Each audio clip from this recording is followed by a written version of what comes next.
Welcome to 5-Minute USMLE. I'm Shaan Khan, founder of Next Step USMLE Coaching. Let's talk about multiple sclerosis for the USMLE exams. Almost everything for USMLE exams is about most common. Most common.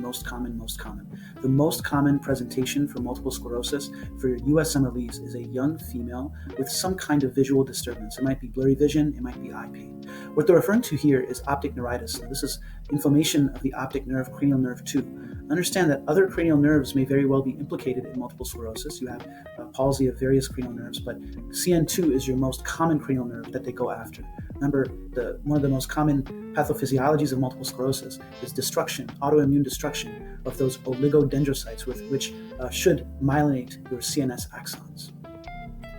A common descriptor that you'll see with MS is dissemination of lesions in time and space. What does this mean? This means that first you have plaque lesions all around the central nervous system in many different locations. They don't follow a typical cortical distribution or a vascular distribution, such as, for example, a stroke. A stroke, right? There's an occlusion in a particular artery which supplies a particular part of the brain, and you see those specific deficits. Not in MS. Okay, you have dissemination of lesions in space, but also in time. So over time, you have the appearance of new lesions, and actually, these patients will have various lesions or various symptoms, flares over the course of months and even years. So some symptoms you can see for sure are upper motor neuron signs, such as hyperreflexia. You can very well see urinary incontinence. You can certainly see spinal tract cord demyelination. Notably, in these patients, one symptom that might occur is fatigue or depression. It's not something to dismiss. You have to consider it actually as part of their presenting symptoms for MS. One of the most common question stems, especially on the Step 2 exam, but increasingly on Step 1 as well, is what is the most appropriate next step in management? If you clinically suspect MS based on your question vignette, the next thing you want to do is order an MRI of the brain and spine with and without contrast.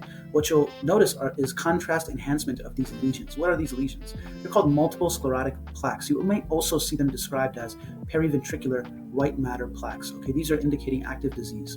What's another study you can do? You can do CSF analysis. The presence of oligoclonal IgG bands in the CSF, while absent in the blood, is highly suggestive of multiple sclerosis on the USMLEs. So keep in mind, treatment is not the next step. The next step is confirming your diagnosis. Once you've confirmed your diagnosis, now you can move on to treatment. So what are you going to offer these patients? In acute flares, you can offer them steroids. Chronically, you can actually offer many things, and especially in neurology, there are many treatments available that are even being discovered. For the purposes of USMLE exams, they go off after two in particular. One is interferon beta, the other is glatiramer. But here's another one. There are many antibody treatments available for MS, and like I said, more being researched. One they like to go after is natalizumab. This is an antibody treatment. Why would they ask this under USMLEs? It's because natalizumab carries an increased risk of progressive multifocal leukoencephalopathy. Something to keep in mind. Another element now with preventative medicine and family medicine becoming an increasing aspect on the USMLE exams, you might want to consider vitamin D supplementation in these patients. So vitamin D deficiency is considered an environmental risk factor for multiple sclerosis. Finally, some special topics.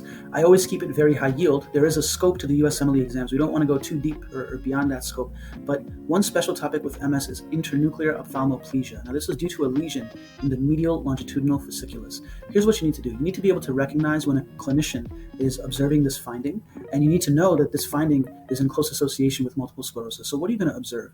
Ipsilateral to the lesion in the MLF, ipsilateral to the lesion, you'll have weakness of the medial rectus muscle. What does that mean? You'll have weakness in adduction.